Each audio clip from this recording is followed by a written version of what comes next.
Hi! പലതരം ചേരുവകളിലേക്ക് എല്ലാ കൂട്ടുകാർക്കും സ്വാഗതം.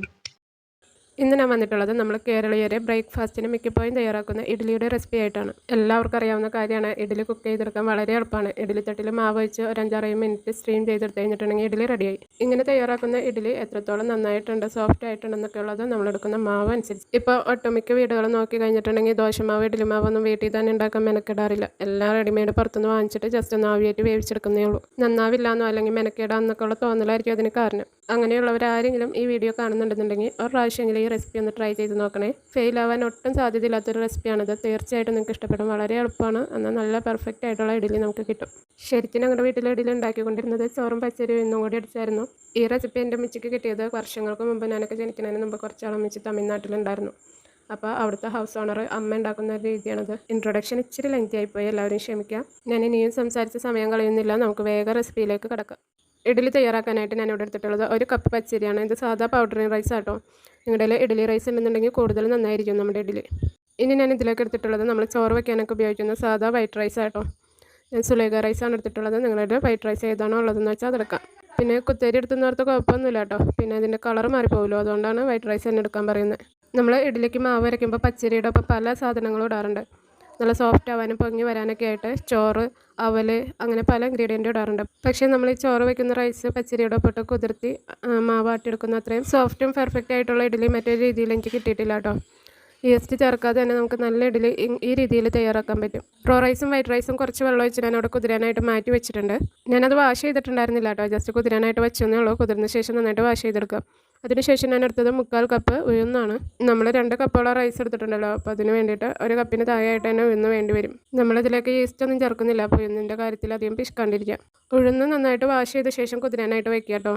എന്താണെന്ന് വെച്ചിട്ടുണ്ടെങ്കിൽ ഉഴുന്നിൻ്റെ വെള്ളം നമ്മൾ കളയുന്നില്ല, ആ വെള്ളം വെച്ചാണ് നമ്മൾ കംപ്ലീറ്റ് മാവ് അരച്ചെടുക്കുന്നത്.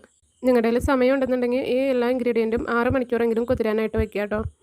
തീരെ സമയം കുറവാണെന്നുണ്ടെങ്കിൽ 4 മണിക്കൂറെങ്കിലും കുതിർത്താനായിട്ട് ശ്രദ്ധിക്കുക. ഇപ്പോൾ ഞാനിത് കുതിരാനായിട്ട് വെച്ചിട്ട് ഒരു 5-6 ആയിട്ടുണ്ട്. ഇനി നമുക്കിതൊന്ന് അരച്ചെടുക്കണം. ആദ്യം തന്നെ നമുക്ക് ഉഴുന്ന് അരച്ചെടുക്കാം കേട്ടോ. എന്താണെന്ന് വെച്ചാൽ നമ്മൾ ആദ്യം അരി അടിച്ചിട്ട് പിന്നെ ഉഴുന്ന് അടിക്കാൻ വരുമ്പോഴത്തേനും മിക്സിയുടെ ജാറ് കുറച്ചൊക്കെ ചൂടായിട്ടുണ്ടാവും. മിക്സി വല്ലാതെ ചൂടായി പോയി കഴിഞ്ഞിട്ടുണ്ടെങ്കിൽ ഉഴുന്ന് വെന്ത് പോകും. അപ്പോൾ അത് ഒഴിവാക്കാനായിട്ട് ആദ്യം തന്നെ ഉഴുന്ന് തന്നെ അരച്ചെടുക്കാം. അതുപോലെ ഉഴുന്ന് നല്ല പേസ്റ്റായിട്ട് വേണം അരച്ചെടുക്കാൻ. റൈസ് അത്രയ്ക്ക് അങ്ങ് പേസ്റ്റ് ആക്കണ്ട, കുറച്ചൊക്കെ തരി പോലെ കിടക്കണം. ഉഴുന്നിൻ്റെ വെള്ളം ഞാൻ അവിടെ മാറ്റി വെച്ചിട്ടുണ്ട് കേട്ടോ. ആ വെള്ളത്തിലാണ് നമ്മൾ ഉഴുന്നും കംപ്ലീറ്റ് റൈസ് അരച്ചെടുക്കുന്നത്. ഉഴുന്നിൻ്റെ താഴെ വെള്ളം നിൽക്കാൻ കണക്കിന് വെള്ളം ഒഴിച്ചെടുക്കുക. എന്നിട്ട് നന്നായിട്ട് മഷി പോലെ അരച്ചെടുക്കുക കേട്ടോ. വെള്ളം കൂടിപ്പോയി കഴിഞ്ഞിട്ടുണ്ടെങ്കിൽ അറിയാൻ താമസം വരും, അപ്പോൾ നമ്മുടെ ഉഴുന്ന് ചൂടാവും. കുറച്ച് വെള്ളത്തിലും ചെറിയ സ്പീഡിലും നിർത്തി അടിച്ച് പേസ്റ്റ് ആക്കി എടുക്കുക. ഇപ്പോൾ ഇതായിട്ടുണ്ടെങ്കിൽ നമുക്കിതൊരു മറ്റൊരു പാത്രത്തിലേക്ക് മാറ്റാം. നിങ്ങൾ മാവ് ഫെർമെൻറ്റ് ചെയ്യാൻ വയ്ക്കുന്ന പാത്രത്തിലേക്ക് അങ്ങ് ഒഴിച്ചെടുത്താൽ മതി കേട്ടോ.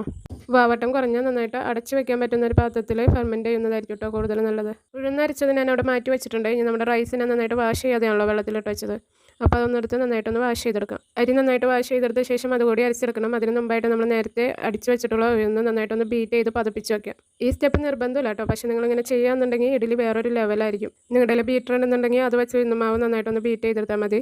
ഇപ്പോൾ ഞാൻ കൈകൊണ്ട് തന്നെ കുറച്ച് സമയം ബീറ്റ് ചെയ്തപ്പോഴത്തേനും കണ്ടില്ലേ, നന്നായിട്ട് ഡബിളായിട്ട് വന്നിട്ടുണ്ട്. ഇനി നമുക്ക് വീണ്ടും അരയ്ക്കുന്ന പ്രോസസ്സിലേക്ക് പോകാം. നമ്മൾ നേരത്തെ വാഷ് ചെയ്ത് വെച്ചിട്ടുള്ള റൈസ് മിക്സിയുടെ ജാറിലേക്ക് ഇട്ട് കൊടുക്കാം. റൈസിന് ഒപ്പത്തിനൊപ്പം നിൽക്കാൻ കണക്കിന് വെള്ളം ഒഴിച്ച് കൊടുക്കാം. വെള്ളം എന്ന് വെച്ചിട്ടുണ്ടെങ്കിൽ നമ്മൾ നേരത്തെ സ്ട്രെയിൻ ചെയ്ത് മാറ്റി വെച്ച ഉഴുന്നിൻ്റെ വെള്ളം ആട്ടോ ഒഴിച്ച് കൊടുക്കുന്നത്. അരി അടിക്കുന്ന സമയത്ത് റൈസിന് ഒപ്പത്തിനൊപ്പം കുറച്ച് താഴെയായിട്ട് വെള്ളം ഒഴിച്ച് കൊടുക്കാം കേട്ടോ. പിന്നെ മിക്സിയുടെ ജാറ് ഒത്തിരി അങ്ങ് ചൂടാവാതെ ഇടയ്ക്കിടയ്ക്ക് നിർത്തി കൊടുത്ത് അരച്ചെടുക്കാം. ഇപ്പോൾ ഇതായിട്ടുണ്ട് കേട്ടോ. ചെറിയ തരി പോലെ ഉണ്ട്, കംപ്ലീറ്റ് അങ്ങ് പേസ്റ്റ് ആയിട്ടില്ല, എന്നാൽ നന്നായിട്ട് അരഞ്ഞിട്ടുണ്ട്. ഈ പരുവത്തിൽ നമുക്ക് കംപ്ലീറ്റ് അരച്ചെടുക്കണം. അങ്ങനെ ഞാനിവിടെ കംപ്ലീറ്റ് മാവും ഇതേ രീതിയിൽ അരച്ചെടുത്തിട്ടുണ്ട്. ഇനിയും ബാറ്റർ ഭയങ്കര തിക്കാണെന്ന് തോന്നുകയാണെന്നുണ്ടെങ്കിൽ കുറച്ച് വെള്ളം കൂടി ഒഴിച്ചെടുത്ത് നന്നായിട്ടൊന്ന് മിക്സ് ചെയ്തെടുക്കാം. നമ്മുടെ ഉഴുന്നും റൈസൊക്കെ നന്നായിട്ട് മിക്സ് ചെയ്ത് യോജിപ്പിക്കുക. നിങ്ങൾക്ക് കൈ വെച്ച് ചെയ്യുന്നത് ഇഷ്ടമില്ല എന്നുണ്ടെങ്കിൽ സ്പൂൺ വെച്ച് ചെയ്താലും മതി കേട്ടോ. ഞാനിപ്പോൾ കൈ വെച്ച് തന്നെ നന്നായിട്ട് മിക്സ് ചെയ്തെടുക്കുകയാണ് ചെയ്തത്. കൈ വെച്ച് ചെയ്യുകയാണെന്നുണ്ടെങ്കിൽ കൂടുതൽ നന്നായിരിക്കും. ഇനി ഇത് 8 മണിക്കൂറെങ്കിലും ഫെർമെൻറ്റ് ചെയ്യാനായിട്ട് വയ്ക്കുക. നിങ്ങളുടെ കയ്യിൽ സമയം ഉണ്ടെന്നുണ്ടെങ്കിൽ 12 മണിക്കൂർ വയ്ക്കുക. ഞാനിപ്പോൾ ഇത് രാത്രിയിലാട്ടോ അടിച്ച് വെക്കുന്നത്. വെളുപ്പിന് ജോലിക്ക് പോകുമ്പോൾ കൊണ്ടുപോവുകയും വേണം, അതുകൊണ്ട് ഒത്തിരി സമയമൊന്നും വയ്ക്കാൻ കഴിഞ്ഞില്ല. കഷ്ടിച്ച് 8 മണിക്കൂറോളം വെച്ചോളൂ. അപ്പോൾ തന്നെ ഫെർമെൻറ്റ് ആയിട്ടുണ്ട്. നല്ലതായിട്ട് ഇങ്ങനെ പൊങ്ങി വന്നിട്ടൊന്നുമില്ല എന്നുള്ളൂ. ഇതുവരെയുള്ള എൻ്റെ വീഡിയോ നിങ്ങൾക്ക് കുറച്ചെങ്കിലും ഇഷ്ടപ്പെട്ടിട്ടുണ്ടെന്നുണ്ടെങ്കിൽ ഒരു ലൈക്ക് അടിച്ചേക്കണേ. പിന്നെ ആവശ്യക്കാർക്ക് ഷെയർ ചെയ്ത് കൊടുക്കുക. നിങ്ങളുടെ അഭിപ്രായങ്ങൾ കമൻറ്റ് ചെയ്യുക. പുതിയതായിട്ട് വന്നിട്ടുള്ളവർ ചാനൽ സബ്സ്ക്രൈബ് ചെയ്ത് ബെൽ ബട്ടൺ ഒന്ന് ഓൺ ആക്കിയിരുന്നേ. ഇനി ബാറ്ററിന് ആവശ്യമായിട്ടുള്ള ഉപ്പിട്ട് കൊടുക്കുക. ഞാനിവിടെ 1.5 ടീസ്പൂണോളം ഉപ്പിട്ട് എടുത്തിട്ടുണ്ട് കേട്ടോ. ഇനി ഒത്തിരി തിക്കാന്ന് തോന്നുന്നുണ്ടെങ്കിൽ കുറച്ചുകൂടി വെള്ളം ഒഴിച്ചെടുത്ത് ബാറ്റർ ഒന്ന് ലൂസാക്കി കൊടുക്കുക. വെള്ളം ഒഴിച്ചെടുക്കുമ്പോൾ അത് റൂം ടെമ്പറേച്ചറിലുള്ളതായിരിക്കും ശ്രദ്ധിക്കുക കേട്ടോ. ചെറിയ വാമായിട്ടുള്ള വെള്ളമായാലും കുഴപ്പമില്ല. അങ്ങനെ നമ്മുടെ ഇഡ്ഡലിയുടെ ബാറ്റർ ഇവിടെ റെഡി ആയിട്ടുണ്ടെങ്കിൽ നമുക്ക് ഇഡ്ഡലി ചുട്ടെടുക്കാം. ഇഡ്ഡലി ചുട്ടെടുക്കാനായിട്ട് ഇഡ്ഡലി പാത്രത്തിൽ ഞാനിവിടെ 1/4 പാത്രത്തിന് മുകളിലായിട്ട് വെള്ളം വെച്ച് തിളയ്ക്കാനായിട്ട് വെച്ചിട്ടുണ്ട്. ഇഡ്ഡലി ചുടാനായിട്ട് വെള്ളം വെക്കുമ്പോൾ എപ്പോഴും പിശുക്കി വെക്കരുത് കേട്ടോ, കുറച്ചധികം തന്നെ വയ്ക്കുക. വെള്ളം തിളയ്ക്കുന്ന സമയം കൊണ്ട് ഇഡ്ഡലി തട്ടിൽ ഇഡ്ഡലി പിടിക്കാതിരിക്കാനായിട്ട് കുറച്ച് ഓയിൽ തേച്ച് കൊടുക്കുക. ഇനി ഈ തട്ട് ഇഡ്ഡലി പാത്രത്തിന് മുകളിൽ വെച്ച് കൊടുക്കുക.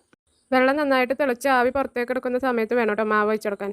ഫ്ലെയിം നല്ല ഹൈ ഫ്ലെയിമിൽ തന്നെ വയ്ക്കുക. എൻ്റെ ഈ ഇഡ്ഡലി ചെമ്പിന് 2 തട്ടേ ഉള്ളൂ കേട്ടോ. നിങ്ങളുടെ കയ്യിൽ എത്ര തട്ടുണ്ടോ ഉള്ള തട്ട് മുഴുവനും വെച്ച് ഇതുപോലെ മാവ് വെച്ച് കൊടുക്കാം. ഫ്ലെയിം നേരത്തെ പറഞ്ഞ പോലെ ഹൈ ഫ്ലെയിമിൽ തന്നെ ഇടാം കേട്ടോ. തട്ടുകൾ നിറച്ചും ബാറ്റർ വെച്ചെടുത്ത ശേഷം ഇനി ഇത് അടച്ച് വെച്ച് വേവിക്കാം. ഇഡ്ഡലി ചെമ്പ് അടച്ച് വെച്ച് കുറച്ച് സമയം കഴിഞ്ഞ് നന്നായിട്ട് ആവി പുറത്തേക്ക് വന്നു തുടങ്ങുമ്പോൾ വേണമെങ്കിൽ മീഡിയം ഫ്ലെയിമിലോ അല്ലെങ്കിൽ ലോ ഫ്ലെയിമിലോ ആക്കാം കേട്ടോ. ടോട്ടൽ 6-7 മിനിറ്റെങ്കിലും എങ്ങനെയും വേണ്ടി ഒരു ഇഡ്ഡലി വേവാനായിട്ട്. ഇഡ്ഡലി വെന്തോന്ന് അറിയാനായിട്ട് ഒരു ടൂത്ത് പിക്കോ എന്തെങ്കിലും ഒരു കോല് വെച്ചിട്ട് കുത്തി നോക്കുക. അതിലൊട്ടി പിടിക്കുന്നുണ്ടെന്നുണ്ടെങ്കിൽ വെന്തിട്ടില്ല, ഒന്നുകൂടി അടച്ച് വെച്ച് വേവിക്കാം. ഒട്ടി പിടിക്കണില്ല എന്നുണ്ടെങ്കിൽ എടുക്കാം.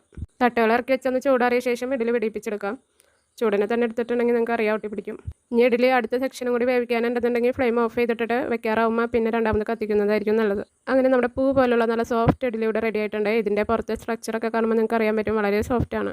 ഇനി നിങ്ങൾക്ക് ഇത് കുറച്ചുകൂടി സോഫ്റ്റ് ആവണം, പൊങ്ങി വരണമെന്നൊക്കെ ഉണ്ടെന്നുണ്ടെങ്കിൽ ചൂടാൻ നേരത്ത് കുറച്ച് സോഡാപ്പൊടി കൂടി ഇട്ട് കൊടുത്താൽ മതി കേട്ടോ. ഞാനൊന്നും ഇടാതെ തന്നെ ഇങ്ങനെ ആയിട്ട് കിട്ടിയിട്ടുണ്ട്. അപ്പോൾ ഇത്രയുള്ള ഇന്നത്തെ നമ്മുടെ വീഡിയോ ഇഷ്ടപ്പെട്ടാൽ ലൈക്ക്, ഷെയർ, കമൻറ്റ്, സബ്സ്ക്രൈബ് ചെയ്യാൻ മറക്കണ്ട. അപ്പോൾ ഇൻഷാല്ലാ ഇനി മറ്റൊരു വീഡിയോ ആയിട്ട് കാണാം. Thank you.